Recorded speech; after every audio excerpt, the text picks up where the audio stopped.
Hello बच्चों, welcome to my channel. Chemistry के लिए हम लोग क्लास 12 के सैंपल पेपर शुरू करने जा रहे हैं, जैसा कि मैंने आपको पहले बता दिया था। अभी तक उम्मीद है कि आपने क्लास 12 के केमिस्ट्री का पूरा कोर्स खत्म कर लिया होगा।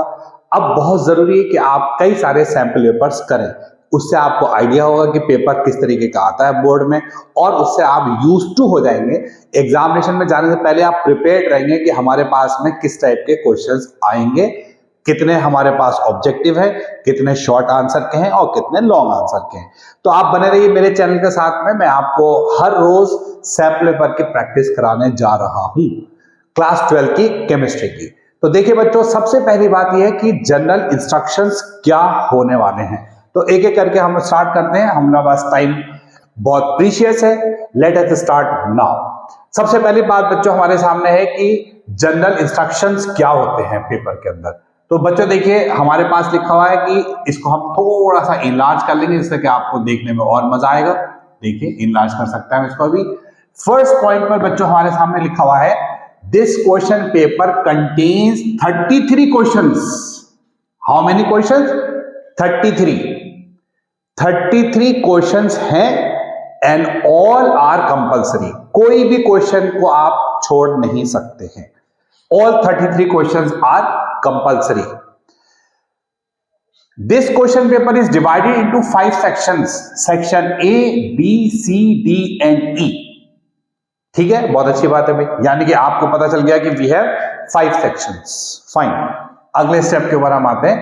सेक्शन ए की बात करते हैं बच्चों हम लोग। अब देखिए, सेक्शन ए में उसने कहा कि आप जो है यहां पर सेक्शन ए की बात करेंगे, और सेक्शन ए में हमसे कहा जा रहा है कि section A 1 to 16 are multiple choice and each question carries 1 mark. बहुत इंपॉर्टेंट बात है ये। 16 ऑब्जेक्टिव क्वेश्चंस होंगे। 33 क्वेश्चंस में से 16 ऑब्जेक्टिव होने वाले हैं, जिसमें आपका चॉइस होगी और 1 मार्क का ये क्वेश्चन हो जाएगा। फिर बच्चों हमारे पास में आता है सेक्शन बी, जिसमें हमारे पास क्वेश्चन नंबर 17 से 21 very short answer and each question carries 2 marks each.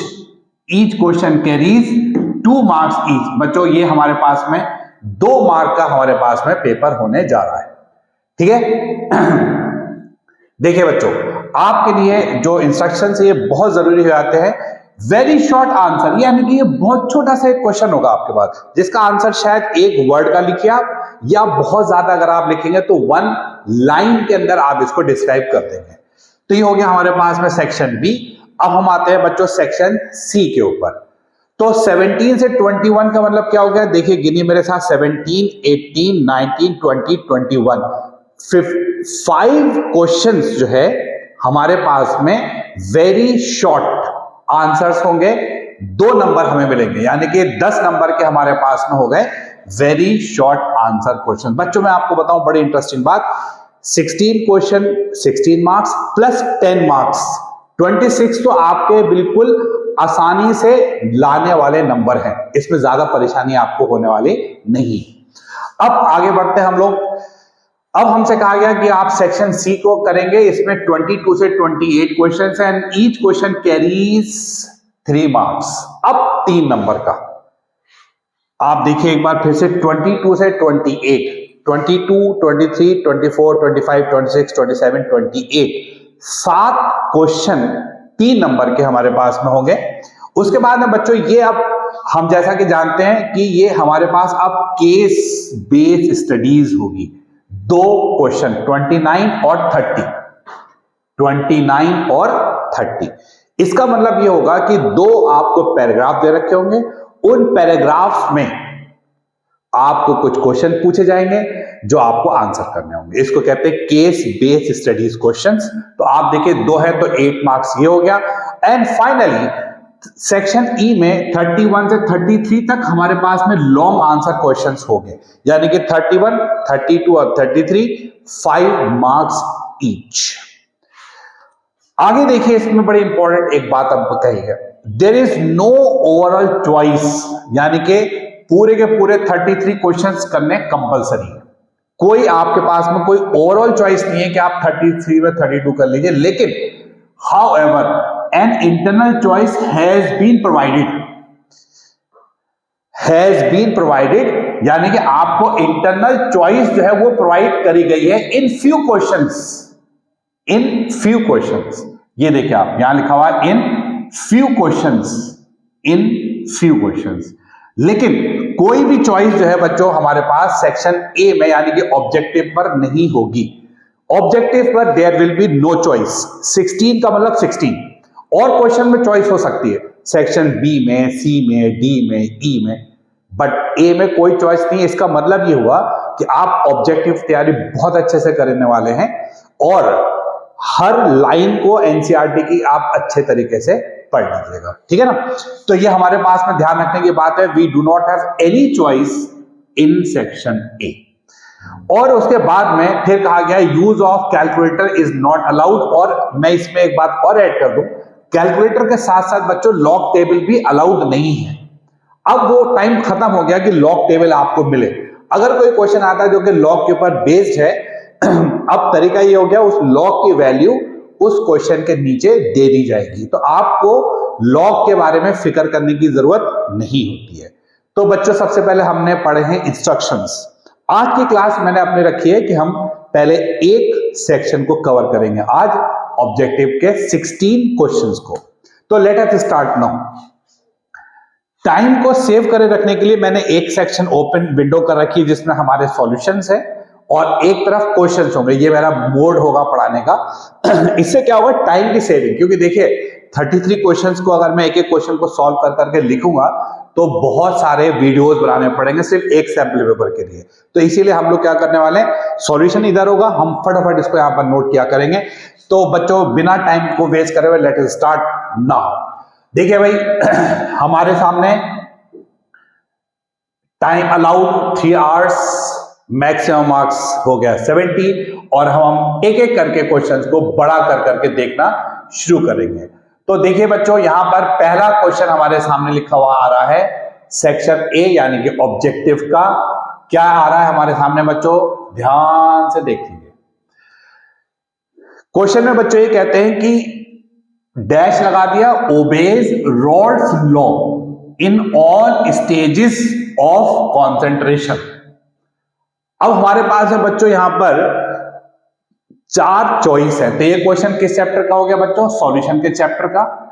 Obeys Rawls law in all stages of concentration. अब अगर आपको अभी मैंने जो पीछे मैंने वीडियोस बनाए थे सॉल्यूशंस के, आपके उसमें आपने पढ़ा होगा, उसमें लिखा हुआ था आइडियल सॉल्यूशन हम उसे कहते हैं विच ओबेज रॉल्स लॉ, और नॉन आइडियल सॉल्यूशन जो होते हैं वो फॉलो नहीं करते हैं रॉल्स लॉ को। इसका मतलब क्या हो गया कि अगर ये सवाल आता है तो हमारे लिए बहुत ही आसान सा तरीका है और वो है आइडियल सॉल्यूशन, क्योंकि नॉन आइडियल सॉल्यूशन तो रॉल्स लॉ को फॉलो ही नहीं करते हैं, और रियल सॉल्यूशन नाम का हमारा कोई वर्ड हम यूज करते नहीं है, नन ऑफ द मेंशन ऐसा भी नहीं है। तो हमारा आंसर क्या हो गया बच्चों, यहां पर हमारा आंसर हो गया है यहां पर ए।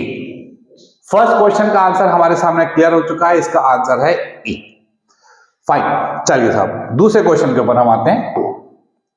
दूसरा क्वेश्चन बच्चों अब हमारे सामने आता है आपके सामने, ये देखते, जितना भी मैं इलाज हो सकता मैं करता रहूंगा आपके सामने। और देखिए क्वेश्चन को पढ़ना शुरू करिए आप यहां पर अच्छे तरीके से। क्वेश्चन नंबर 2 अब हम लोग पढ़ने जा रहे हैं बच्चों। क्वेश्चन नंबर 2 देखेंगे आप, Van't Hoff factor for K2SO4 solution assuming complete ionization is। देखिए Van't Hoff फैक्टर कहलाता है आई, और आई के बारे में आपको यह बताया गया था कि जब पूरा डिसोसिएशन हो जाता है तो K2SO4 किस तरह से डिसोशिएट होगा बच्चों, यहां पर मैं आपको सॉल्यूशन करके भी दिखाऊंगा। K2SO4 का जब डिसोसिएशन होगा तो 2 तो आपको K+ के आयन मिलेंगे और 1 आपको मिलेगा बच्चों यहां पर सल्फेट का आयन। तो इसका मतलब क्या हो गया कि टोटल 3 आयन हमको मिलने जा रहे हैं। हाउ मेनी, 3 आयन्स हमें मिलने जा रहे हैं। इसका मतलब ये हो जाएगा, देखिए 2 आयन्स आपको पोटेशियम के मिल गए और 1 आयन इसका मिलकर तैयार हो गया, टोटल 3 आयन्स मिलेंगे, यानी कि एक K2SO4 3 आयन्स के अंदर चेंज हो चुका है, ठीक है ना। तो जो वेट ऑफ फैक्टर है, अब अगर मैं इसको यहां पर अभी क्लीन कर देता हूं तो आपको याद आ जाएगा, आई का जो फॉर्मूला होता था बच्चों, क्या होता था, पार्टिकल्स हमारे पास में after dissociation divided by particles before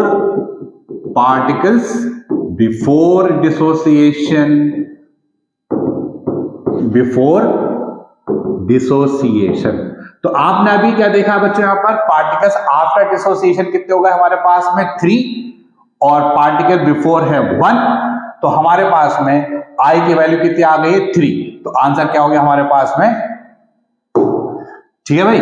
तो अब हमारे पास में देखिए आंसर जो है वो 3 बन करके तैयार हो गया कि आई की वैल्यू जो हमारे पास में 3 हो जाएगी, क्योंकि हमारे पास में, मैं रिपीट कर दे रहा हूं, 2 पोटेशियम के आयंस मिल जाएंगे हमारे पास में और एक सल्फेट का आयन मिल जाएगा, ठीक है। चलिए, तो ये हो गया हमारे पास में वेट ऑफ फैक्टर K2SO4 का कितना होता है। क्लीन कर देते हैं, थर्ड क्वेश्चन के ऊपर अब हम लोग आएंगे और देखिए थर्ड क्वेश्चन को अब हम लोग इसको बड़ा करके देखने की कोशिश करेंगे हम। ये देखिए आप, the rate of a reaction increases 16 times when the concentration of the reactant increases 4 times. The order of the reaction is देखिए रेट, अब ये सवाल किस चैप्टर का आ गया आपका, काइनेटिक्स का। Rate of reaction increases 16 times, तो आप सब लोग जानते हैं कि रेट जो होता है इसका फॉर्मूला क्या है भाई, के और ए की जो ऑर्डर ऑफ रिएक्शन होता है वो हम लोग ऊपर लगा देते हैं, के ए टू द पावर एन। अब इसने ये 2 कंडीशन दे रखी है हमें। इसने बोला है कि अगर रेट ऑफ रिएक्शन 16 टाइम्स बढ़ गया, कितना बच्चों, 16 times, when the concentration is increased by 4 times, कितना हो गया भाई, 4 टाइम्स, इसकी कॉन्सेंट्रेशन ए की कितनी हो गया, 4 टाइम्स। तो अब आपको यह बताना है कि ऑर्डर ऑफ रिएक्शन क्या होती है। तो देखिए बच्चों, पहले हमारे पास रेट अगर ये था, के ए की पावर एन था, अब उसने खुद ही कहा है कि 16 टाइम्स हो चुका है के 4 ए की पावर एन। बस आप लिख करके, ये सवाल बड़ा इंपॉर्टेंट है, प्लीज माइंड इट, याद रखिएगा आप इस बात को। तो R से R कैंसिल हो जाता है, K से K कैंसिल हो जाता है, और फिर हम यहां पर नोट करेंगे कि 1/16, इस साइड में कर दे रहा हूं मैं, 1/16 इज इक्वल टू, अब आप देखेंगे यहां पर 1/4 टू द पावर n। अब आप समझ गए होंगे इसका आंसर क्या आने वाला है, n की वैल्यू 4। अगर आप जानते हैं कि किस तरह से इसको किया जाता है तो फिर हम लोग कैसे करेंगे बच्चों, इसको करने के बाद में यहां पर मैं इसको यहां पर कर दूंगा, ये हो जाएगा 1/16, 2 की पावर बच्चों 4 हो जाएगा ये, क्योंकि इसका तरीका क्या होता है, दोनों तरफ की पावर जो है हम लोग सेम कर लेते हैं। अच्छा ये सॉरी, ये 4 है तो दोनों तरफ की जो वैल्यूज है इसको मैं सेम कर लूंगा, तो 1/4 और इसकी पावर हो जाएगा 2, और ये बच्चों हमारे पास में क्या हो गया, 1/4 की पावर n, इसका मतलब n की वैल्यू कितनी हो गई हमारे पास में, 2 हो जाती है। देखिए आपको मैं फिर से रिपीट करता रहा हूं, ये सवाल क्योंकि बहुत ज्यादा आता है। रेट आप पहले देख लीजिएगा, के ए की पावर n, जैसा कि हम लोग जानते ही हैं। फिर आपने क्या काम करा, उसको 16 टाइम्स इट इज गिवन, तो वो लिख दिया नीचे, और आपने ये ए का मतलब है कोई भी सब्सटेंस है उसकी पावर फिर से n लगा दिया, n is order of reaction, और फिर आप जब इसको सॉल्व करेंगे तो ये आ गया। इसका लगेगा कि 4 का स्क्वायर, 4 4 का 16 होता है, चाहे तो आप डायरेक्टली भी लिख सकते हैं, और चाहे तो आप एक बार 16 को 1/4 की पावर 2 यहां पर करिए, 1/4 की पावर n कर दीजिए, तो इससे हमारे पास क्या होगा, n की वैल्यू 2 बन करके तैयार हो चुकी है। फाइन, अगले स्टेप पर मूव करते हैं बच्चों हम लोग। काइनेटिक्स का क्वेश्चन था ये, अब हम इसको क्लीन कर देते हैं। अब हम आते हैं बच्चों नेक्स्ट क्वेश्चन के ऊपर, फोर्थ क्वेश्चन के ऊपर। बहुत बढ़िया सवाल लग रहा है मुझे देखने में भी।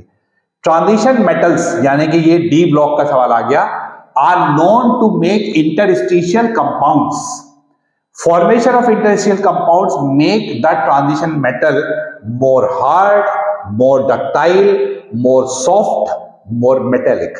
देखिए, आप अगर एनसीईआरटी को पढ़ चुके हैं, अपनी तैयारियां कर चुके हैं, तो आपको पता है कि हम ट्रांजिशन एलिमेंट से अगर इंटरस्टिशियल कंपाउंड बनाते हैं तो दे आर मोर हार्डर, ज्यादा हार्ड हो जाते हैं। इसलिए हम लोग क्या करते हैं, एक नॉर्मल मेटल से बना देते हैं इंटरस्टिशियल कंपाउंड। तो अब हमारे पास ऑप्शन कौन सा हो जाएगा, इस हिसाब से अगर हम देखते हैं तो बच्चों हमारा ऑप्शन हो गया मोर हार्ड। फोर्थ क्वेश्चन का आंसर हो गया हमारे पास में ए। ठीक है, तो इसके अंदर मुझे कोई सॉल्यूशन करके नहीं दिखाने की जरूरत पड़ी है। याद रखिए इंटरस्टिशियल कंपाउंड, इसका एक तरीका और भी, जब मैं आपको रिवीजन करवा रहा हूं तो यहीं पर अगर आपको सपोज कोई ऐसा बच्चा है, उसने कहा यार मुझे तो इंटरस्टिशियल कंपाउंड आते नहीं है या इंटरस्टिशियल कंपाउंड की प्रॉपर्टीज नहीं आती हैं, तो वो क्या करेगा, सिर्फ ये एक क्वेश्चन नहीं है, आप बुक को खोलिए या अपने नोट्स को खोलिए और वहां फौरन आज ही इंटरस्टिशियल कंपाउंड्स और उसकी प्रॉपर्टी को पढ़ लीजिए। इससे फायदा क्या होगा कि आपका ये क्वेश्चन तो हो ही गया तैयार, और उसके अलावा भी इंटरस्टिशियल के बारे में हम लोगों ने अपने नोट से या अपने अपने बुक से पढ़ लिया। अब हम लोग आते हैं बच्चों नेक्स्ट पॉइंट के ऊपर मूव करते हैं, और देखिए नेक्स्ट पॉइंट क्या है हमारे पास में, क्वेश्चन नंबर अब हमारे पास में आने जा रहा है यहां पर। देखिए अब हमारा ये वाला पेज आ गया, क्वेश्चन नंबर 5। देखिए भाई क्वेश्चन नंबर 5 पर हम आ जाते हैं, क्वेश्चन नंबर 5 पर हम आ जाते हैं। बहुत बड़े से सवाल है, इसमें बने रहिएगा आप मेरे साथ, बहुत मजा आने वाला है आपको। The specific sequence in which amino acids are arranged in a protein is known या is called its primary structures. क्या कहलाता है बच्चों, ये प्राइमरी स्ट्रक्चर कहलाता है। This is known as primary structure. अब आपको इस तरीके से जब आप घरों आप रिवीजन करेंगे, अमीनो एसिड के 4 स्ट्रक्चर्स होते हैं, 1 degree, 2 degree, 3 degree and quaternary. तो जिस स्पेसिफिक सीक्वेंस में अमीनो एसिड्स अरेंज होते हैं उसको हम लोग कहते हैं प्राइमरी स्ट्रक्चर। ठीक है ना। हमने जैसा आप सोच रहे हो सर आप इसका तो यूज नहीं कर रहे हैं, देखिए इसकी जरूरत मुझे पड़ती नहीं है, लेकिन मैंने आपको रेफरेंस के लिए लिख रखा है यहां पर। और देखिए कि इस तरह से अगर आप ध्यान से देखेंगे तो यहां पर देखिए हमने इसके लिए आपके लिए तैयार कर रखा है, ये देखिए the sequence in which amino acids are arranged in a protein is called its primary structure. The linear sequence of amino acids constitutes a protein primary structure. तो ये आपका बिल्कुल रेडी है हर चीज मेरे पास में, आपको बड़ा मजा आने वाला है क्वेश्चंस को यहाँ पे मेरे साथ साथ करने में। तो देखिए ये आपका आंसर बन करके तैयार हो जाएगा। 5th क्वेश्चन का लिखा हुआ है ए आंसर आ गया, ठीक है ना। ओके, अब हमारे पास में नेक्स्ट क्वेश्चन की हम लोग बातचीत करते हैं। मैं समझता हूं बच्चों की ये नेक्स्ट क्वेश्चन शायद आपके लिए एक नया क्वेश्चन नहीं है। मुझे ऐसा लगता है कि बहुत सारे जो स्टूडेंट्स हैं इस क्वेश्चन का आंसर नहीं दे पाएंगे, मुझे ऐसा लगता है, मुझे ऐसा लगता है। और अगर आप इसका आंसर दे पा रहे हैं देन इट्स वंडरफुल, आप बहुत अच्छी पढ़ाई कर रहे हैं इसका मतलब। देखिए ये क्वेश्चन देखिए बच्चों 6th क्वेश्चन के ऊपर आप आ जाइए मेरे साथ साथ और देखिए क्या कहते हैं हम लोग इसके अंदर। पढ़िए आप पहले इसको अच्छी तरह से। What is the class of a substitution product of LiAlH4 and an alkyl halide reaction.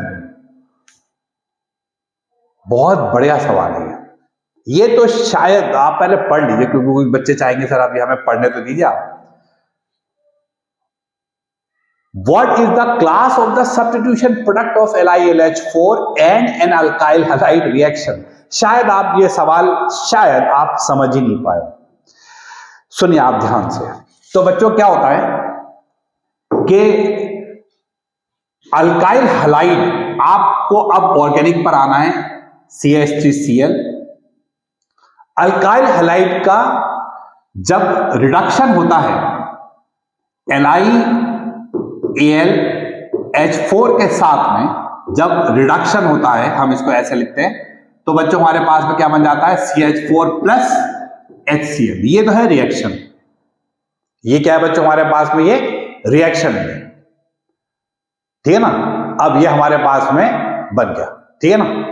अब आपको इसने कहा है कि भाई what is the class of the substitution product of allyl H4 and alkyl hydride reaction, यानी कि आपको इसने पूछा है कि क्या इससे हेलो अल्केन दोबारा बन जाएगा, क्या अल्काइल नाइट्राइड बन जाएगा, क्या नाइट्रो अल्केन बनेंगे या हाइड्रोकार्बन बनेंगे। तो मैंने अभी आपसे क्या कहा था, क्वेश्चन की लैंग्वेज आप शायद नहीं समझ पा रहे, सवाल मुश्किल नहीं कहा मैंने आपसे।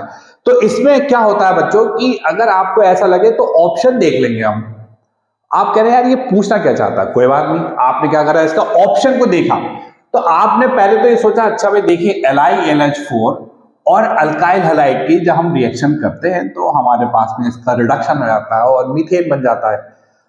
पहला ऑप्शन आपने कहा यार ये क्या बात है, इसको खुद ही अल्काइल हाइड्राइड से अल्काइल नाइट्राइड, भाई NO2 कहां से लग जाएगा, नाइट्रो अल्केन का कोई मतलब ही नहीं बनता है। तो इसका मतलब क्या होगा, हमारे पास में ये ऑप्शन दे रखा है। तो अब आपके क्वेश्चन समझ में आया लैंग्वेज या नहीं आई, मगर इसके अलावा कोई और ऑप्शन भी आप नहीं लगा सकते हैं। अगर मैं आपसे कहता हूं कि कोई और ऑप्शन, तो आपके सर और कोई इसके अंदर मतलब ही नहीं। तो मैंने आपको ये सवाल बता दिया। अब नेक्स्ट क्वेश्चन पर मूव करते हैं हम लोग। और बच्चों देखिए नेक्स्ट क्वेश्चन 7 के ऊपर हम आते हैं। बहुत बढ़िया सवाल है, फिर से बहुत बढ़िया सवाल, समझ आए मेरी बात। विच of the following statements about SN2 mechanism is incorrect? SN2 mechanism is incorrect भाई साहब। SN2 mechanism कैसे होती थी, सपोज करिए कि ये हमारे पास में इस तरह का कंपाउंड है एक, यहां पर हमारे पास में लगा हुआ है Cl, ये हमारे पास में H और ये हमारे पास में, ऐसा करते हैं इस साइड में हम लोग H लगा देते हैं।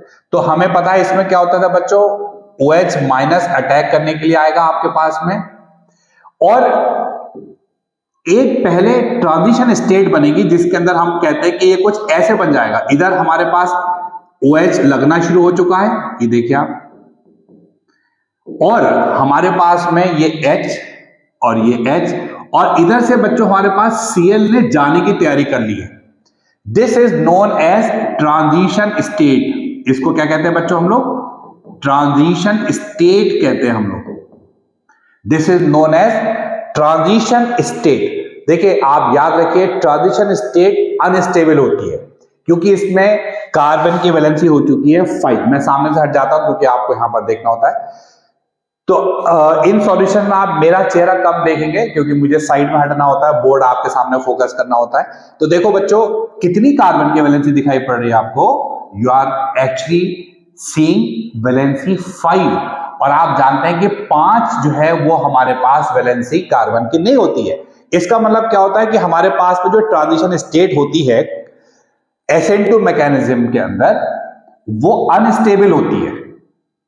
और मुझे लग रहा है इसने ये घपला कर दिया यहां पर। देखिए आंसर ही क्लियर है, पहले स्टेप में क्लियर हो गया। The transition state is stable. अब ये तो एक तरह से झूठ बोल रहा है, दिस इज रॉन्ग। मैं क्या कह रहा हूं आपसे, this is unstable. What I am saying is this is unstable, और भाई साहब दे रहे हैं कि ये स्टेबल, तो ये तो गलत हो गया। अब और ऑप्शन में देख लीजिए, ये रिएक्शन एक स्टेप में पूरी आती है, बिल्कुल सही बात है। SN2 रिएक्शन एक स्टेप में होती है। Rate of the reaction depends on the concentration of both the reactants. बच्चों ये सिर्फ एक सवाल नहीं है, ये 4 सवाल हैं आपके सामने। आपको इसने पूरी SN2 रिएक्शन सिखा दी। आप सोच लीजिए अच्छी तरह से, SN2 के ये फीचर्स होते हैं कि नंबर 1 ट्रांजिशन स्टेट बनती है, नंबर 2 इसके अंदर कॉन्सेंट्रेशन पर डिपेंड करता है, यानी कि रेट ऑफ रिएक्शन जो है वो इसके और इसके दोनों के कॉन्सेंट्रेशन पर डिपेंड करता है। ये एक स्टेप में हो जाती है, और इन्वर्जन हो जाता है। इन्वर्जन का मतलब ये कि जब ये कंपाउंड अगले स्टेप में आएगा तो फाइनली ये कंपाउंड कैसे बनता है आपको मालूम है ना। फाइनली ये कंपाउंड बनता है हमारे पास में इस तरह से, यानी कि यहां H है और OH इस साइड में आ गया, और ये H हो गया और ये H हो गया। This is known as inversion. तो आप देख सकते हैं कि ये हो गया हमारे पास में इन्वर्जन। तो ये स्टेटमेंट भी ठीक है, यानी कि ये भी करेक्ट है, ये भी करेक्ट है, ये भी करेक्ट है, बट दिस इज रॉन्ग। तो ये हमारा आंसर बन करके तैयार हो गया। 7 क्वेश्चन हो गया बच्चों।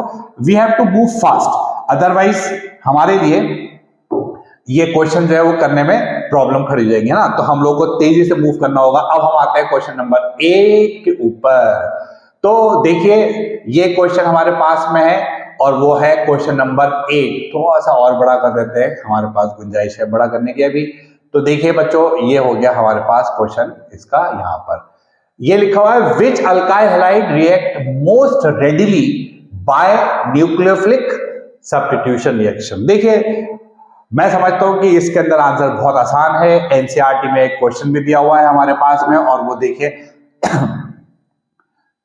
CH3, CH2 और I। याद रखिए कि कोई भी रिएक्शन में आयोडीन जो होता है ये सबसे आसानी के साथ टूट सकता है। तो मैं इसको एक टेक्निकल लैंग्वेज में बोलता हूं और मैं कहता हूं आपके सामने इस चीज को कुछ इस तरीके से, और वो देखिए ये मैं कहता हूं iodine is the best leaving group। देखा आपने ये, iodine is the best leaving group. Iodine जो है ये बेस्ट लिविंग ग्रुप होता है, कोई भी रिएक्शन हो, या सिर्फ इस क्वेश्चन में नहीं, आगे किसी भी क्वेश्चन पर आप आएंगे तो आयोडीन सबसे आसानी के साथ में टूट सकता है। तो इसका मतलब क्या हो गया, हमारा आंसर इज रेडी। और वो आंसर क्या बच्चों हमारे पास में, आंसर इज बी। ठीक है भाई, बी हमारा आंसर बन करके तैयार हो गया है। नेक्स्ट स्टेप के ऊपर हम मूव करेंगे और मार्कर रेडी कर लेंगे हम लोग। चलो भाई क्वेश्चन नंबर 9 पर आइए। Standard hydrogen electrode has zero potential because. कुछ बच्चे कह रहे हैं सर हमें थोड़ा टाइम दे दिया करें, कुछ हम सोचते हैं। बिल्कुल देख लीजिए आप, स्टैंडर्ड हाइड्रोजन इलेक्ट्रोड है जीरो पोटेंशियल बिकॉज।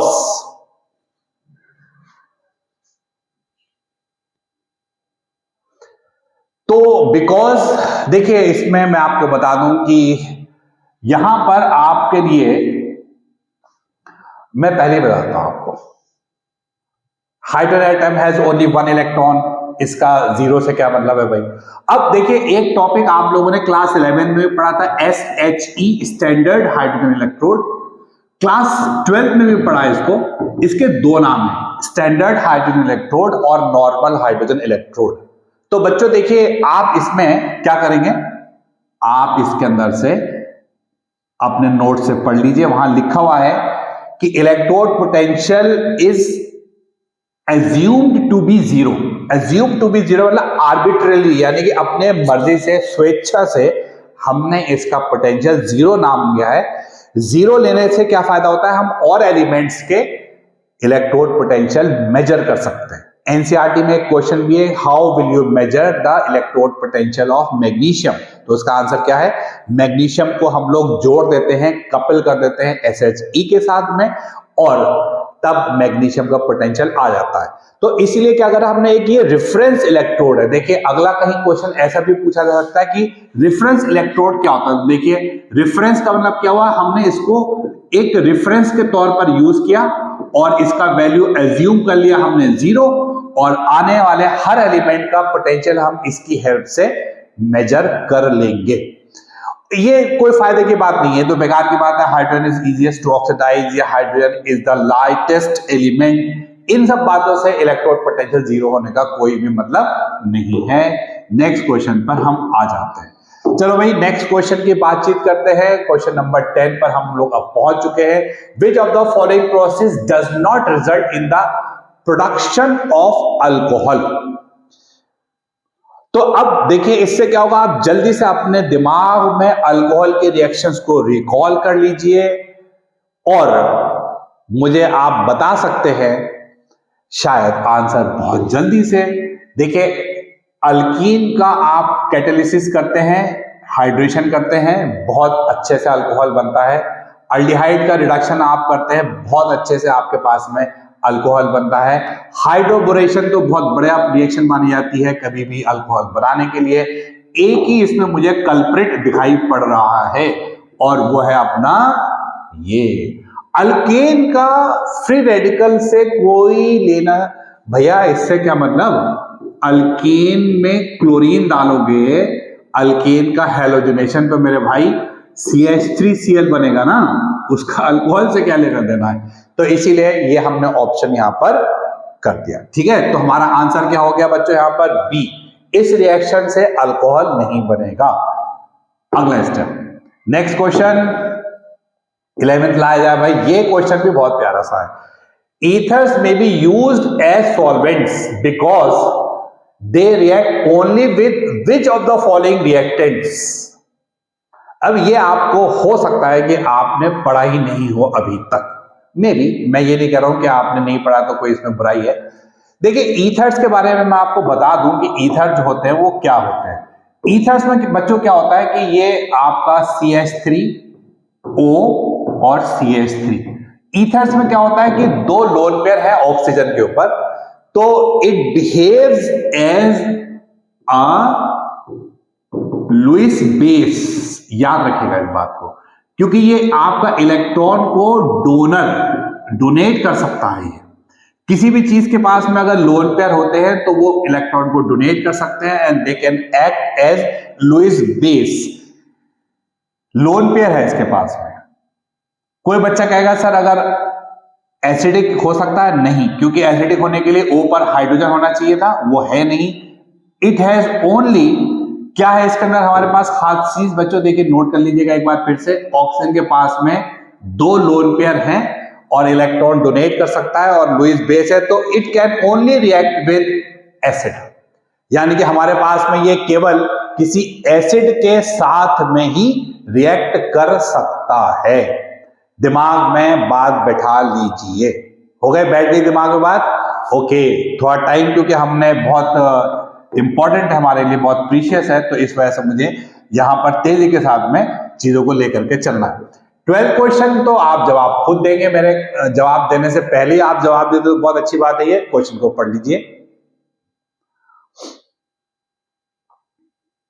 फिनॉल और क्लोरोफॉर्म, बच्चों देखो ये तो नाम आते ही आपको फौरन बोल देना चाहिए, फिनॉल एंड क्लोरोफॉर्म का नाम आया नहीं और आपने कहा सर ये रीमर टीमर रिएक्शन है, और रीमर टीमर रिएक्शन के साथ कौन सा फंक्शनल ग्रुप आकर के लगता है, मैं समझता हूं कि आप समझ चुके होंगे, और ये रिएक्शन आपके साथ बना देती है बेंजल्डिहाइड। शॉर्ट में लिख के दिखा देता हूं, देखिए ये है हमारे पास में फिनॉल, और अगर आप इसके ऊपर क्लोरोफॉर्म और NaOH डालते हैं तो ये एक इंपॉर्टेंट नेम रिएक्शन है, रीमर टीमर रिएक्शन, और तब हमारे पास में CHO बन करके तैयार हो जाता है। ठीक है, तो ये हो गया हमारे पास 12 क्वेश्चन, 12 क्वेश्चन हो चुके हैं, और अब हम लोग देखिए आते हैं बहुत इंपॉर्टेंट पड़ाव के ऊपर। अब देखिए बच्चों यहां क्या होता है कि बहुत सारे हमारे बच्चे ऐसे होते हैं जो कि इस तरह के क्वेश्चन में थोड़े बहुत घपलेबाजी करते रहते हैं। देखिए क्या लिखा हुआ है, यहां लिखा हुआ है from question number 13 to 16 2 statements are given. ये अब आप समझ गए होंगे कि किस चीज की तैयारी कर रहा हूं मैं, असर्शन एंड रीजन। देखिए असर्शन का मतलब होता है एक स्टेटमेंट, कि मैंने एक बात कही, फिर मैं उसका बताता हूं कि क्या ये जो मैंने बात कही है उसका रीजन जो मेरे पास में यहां पर गिवन है वो सही है या गलत है। देखिए जाने से पहले बोर्ड में बिल्कुल परफेक्शन के साथ आप जाइएगा।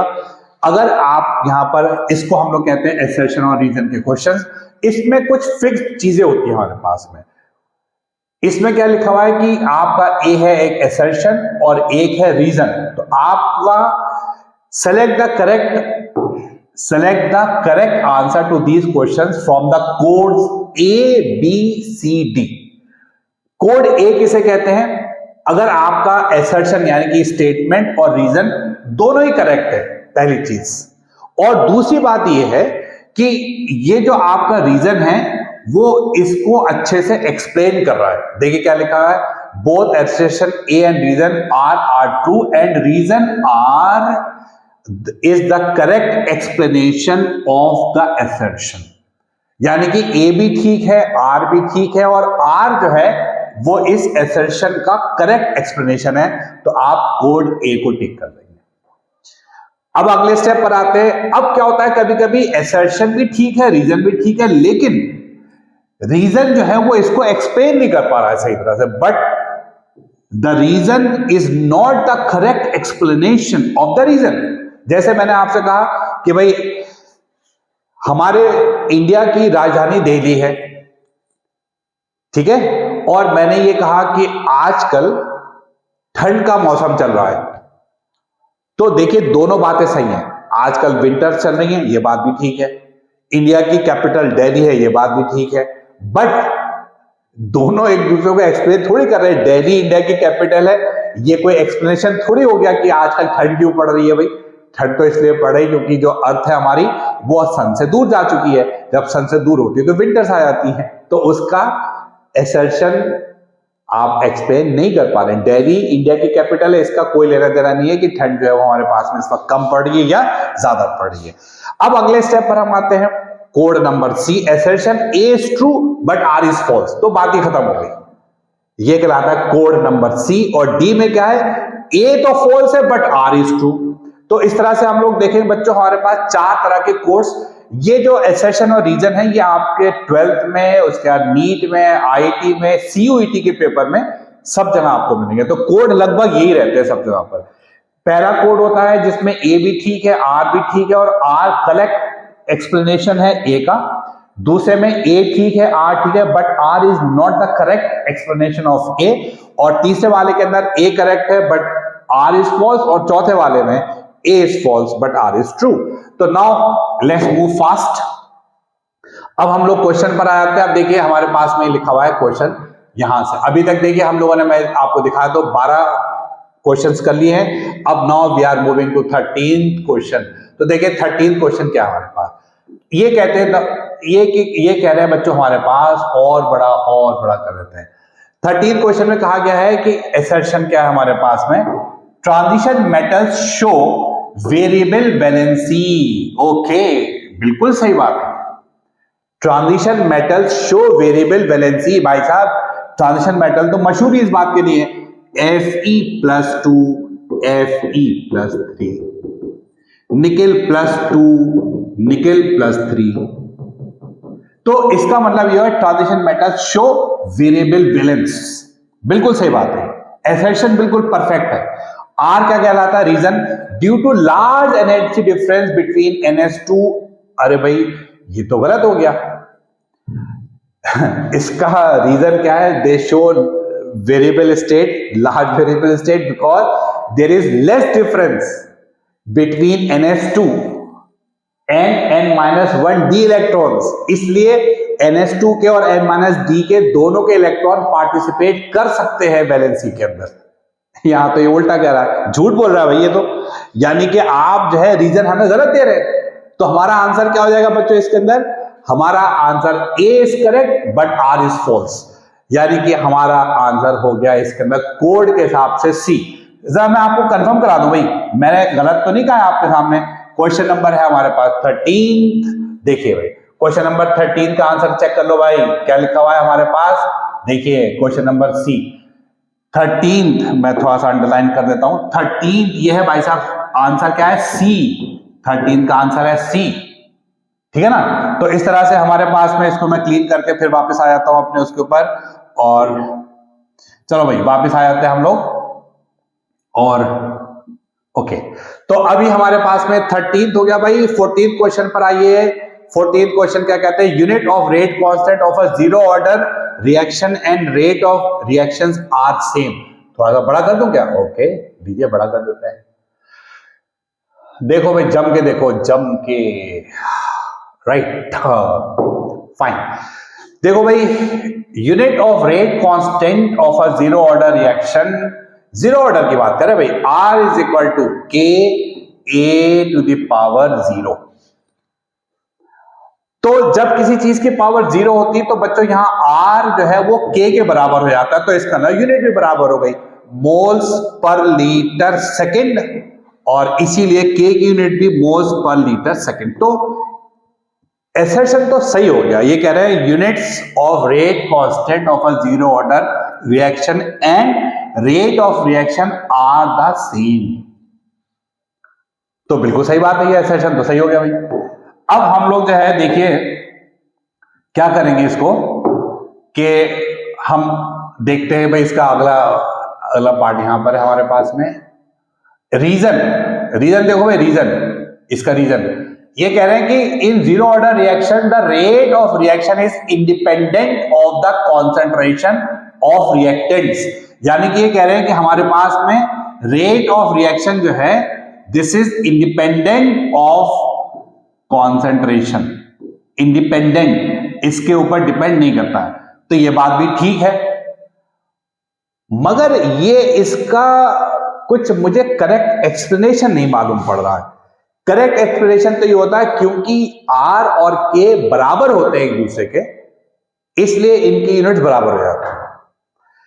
R A के ऊपर डिपेंड नहीं करता है, इससे हमें क्या मतलब भाई, नहीं करता तो नहीं करता है। तो इसका मतलब मुझे ऐसा मालूम पड़ेगा यहां पर कि अगर मैं इसके आंसर को देखता हूं तो मुझे ऐसा लगता है कि भाई इसके आंसर यार ऐसा है, देखते हैं, let's see now. Question number 15 का हमारे पास में जो आंसर आ रहा है वो ये है कि बी दे रहे हैं, both assertion and reason are true but this is not the correct explanation. यानी कि इसका मतलब ये हो गया कि हमारे पास में, देखिए हमारे पास में ये भी ठीक है, रीजन भी, zero order reaction, the rate of reaction is independent of the concentration of the reactant, assertion भी सही था, मगर आंसर क्या हो जाएगा इसका हमारे पास में, फिर both are correct but this is not the correct explanation. ठीक है बच्चों, तो ये हमारे पास में क्या हो गया, इसका आंसर बी हो गया, बी। 15 पर आइए भाई, 15 क्वेश्चन बहुत शानदार है। 15 क्वेश्चन में क्या है हमारे पास कि amines are basic in nature, बिल्कुल अच्छी बात है ये। Presence of lone pair of electron on nitrogen atom, अरे वाह, बहुत अच्छी बात, बहुत अच्छी बात कही भाई इन्होंने। इन्होंने कहा है कि amines are basic in nature, और क्यों, because of the presence of lone pair. आप जानते हैं कि अमाइंस जो होती हैं वो बेसिक इसलिए होती हैं क्योंकि नाइट्रोजन पर लोन पेयर है। अभी देखिए इसके पहले ईथर वाला सवाल आया था, जब हमारे पास में लोन पेयर होता है तो वो इलेक्ट्रॉन डोनर हो जाता है, इलेक्ट्रॉन डोनर, और इसलिए हो जाता है बेस। इसका मतलब ये हुआ कि amines are basic in nature, ये बिल्कुल सही है। Presence of lone pair on nitrogen बिल्कुल सही है। इसका मतलब ये हुआ कि हमारे पास में बच्चों ए भी ठीक है, आर भी ठीक है, और करेक्ट एक्सप्लेनेशन है, करेक्ट एक्सप्लेनेशन। तो हमारा जो ऑप्शन हो गया वो क्या हो जाएगा बच्चों, यहां पर ए ऑप्शन हमारे पास बन करके तैयार हो जाएगा। और फाइनली फिर हम लोग आते हैं 16 के ऊपर। Ethanol is more viscous, ethanol is more viscous than glycerol. हो सकता है आप में से कुछ बच्चों को अगर भी ग्लिसरॉल नहीं पता हो, शायद ग्लिसरॉल।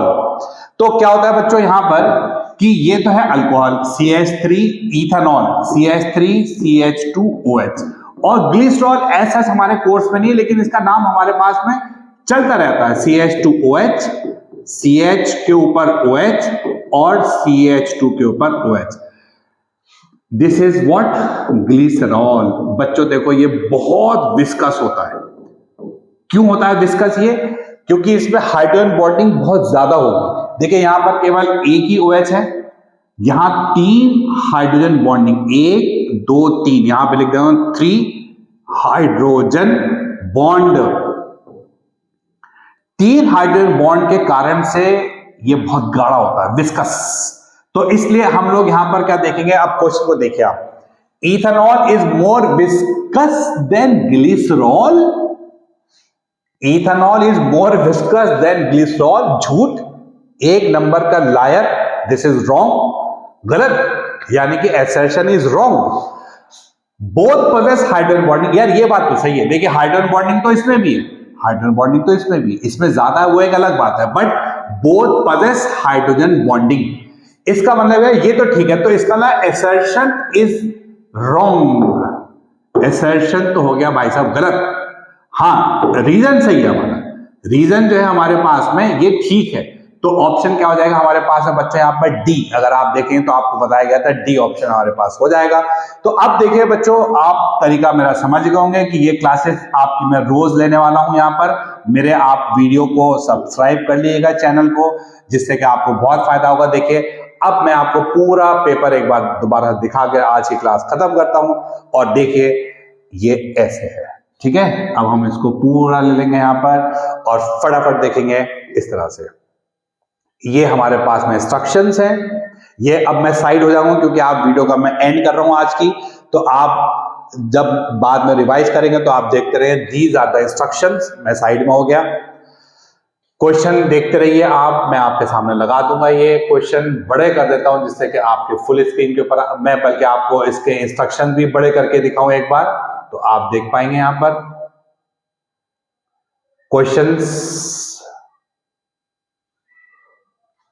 1 2 3 4 5 6 7 तक इस वाली स्लाइड के ऊपर है, ठीक है ना। देख लीजिए आप क्वेश्चन नंबर 1,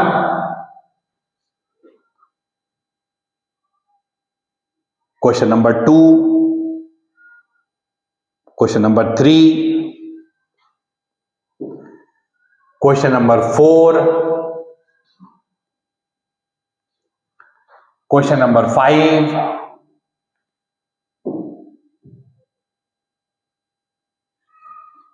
सात क्वेश्चंस हैं इस पेपर के ऊपर, इस पेज के ऊपर। आप स्क्रीनशॉट ले सकते हैं या आप यहीं पर ही वीडियो को स्टिल करके क्वेश्चंस को देख सकते हैं। क्वेश्चन नंबर 8 से लेकर के और 16 तक के क्वेश्चंस हमारे पास में यहां पर है। क्वेश्चन नंबर 8 बड़ा कर देंगे, क्वेश्चन नंबर 9, क्वेश्चन नंबर 10, 11, 12, ये एसेशन और रीजंस के क्वेश्चंस आ गए आपके पास में, ठीक है ना। बहुत सारे बच्चे ऐसा बोलते हैं मुझको कि सर आप ऐसा करिए कि इसका आप ऐसे छोड़ दिए, हम स्क्रीनशॉट लेकर के फिर बाद में देख लेंगे। ये देखिए आप 16 तक के क्वेश्चंस हो गए, फाइन। तो हम लोगों ने इसको यहां पर रोक देना। अब मेरी अगली बात सुन लीजिए आप फटाफट तेजी के साथ में। ये क्लासेस आपको रोज एक नया वीडियो मिलने वाला है, तो आप रोजाना जो है ना इसके ऊपर वेट करेंगे। रात को 10 बजे आपके पास में अपलोड हो करके ये नेक्स्ट क्वेश्चन, ये 16 तक करें। आप देखिए क्वेश्चन रेडी है। Section B question number 17, 18, 19, 20, 21 numericals है, बायोमोलिक्यूल्स है, ऑर्गेनिक के कन्वर्जेंस है, नाइट्रोबेंजीन से एनिलीन में कैसे कन्वर्जेंस करेंगे कल हम लोग सीखेंगे। और अब बच्चे कहते हैं सर ये पेपर हमें दे दीजिए। देखिए मैं पेपर आपको, मेरा व्हाट्सएप का नंबर तो है, लेकिन व्हाट्सएप के नंबर से आप कैसे ले पाएंगे, क्योंकि मैं अब पूरे इंडिया में अगर ये 1000 बच्चे वीडियो को देख रहे हैं तो मैं उनके नंबर तो नहीं जानता हूं। तो आपको मैं ये बता देता हूं, मेरा अपना एक टेलीग्राम का चैनल है। टेलीग्राम अगर आपके पास में नहीं है तो जा करके आप टेलीग्राम को सब्सक्राइब करिए। और देखिए इसका नाम है, टेलीग्राम का चैनल पर आप जाइए, टेलीग्राम के चैनल पर आप जा सकते हैं। बिल्कुल बहुत सिंपल सा नाम है इसका, एडविन क्लासेस। एडविन क्लासेस आप इसको सर्च मारेंगे तो ये चैनल आ जाएगा, उसके ऊपर ये पूरा पेपर पढ़ा हुआ मिलेगा आपको। तो कल जब मैं क्लास नया वाला वीडियो आपके सामने आए उसके पहले आप चाहे तो वीडियो देख सकते हैं, या आप अपने सामने दूसरे मोबाइल के ऊपर इसको खोल के रख सकते हैं और आप ये YouTube के ऊपर दूसरे मोबाइल से आप क्लास देख सकते हैं। तो इससे आपको काफी आसानी हो जाएगी। और लास्ट आपके लिए मैसेज मैं ये दे सकता हूं कि मैं अपना नंबर, हालांकि थोड़ा हम लोग उसको अवॉइड करते हैं, मगर फिर भी अगर आप चाहें तो मैं आपको अपना नंबर दे सकता हूं। और आपको उससे अगर कोई डायरेक्टली मुझसे हेल्प चाहिए हो तो आप मुझसे हेल्प ले सकते हैं। 9557076999 इसके ऊपर आप 9368631051।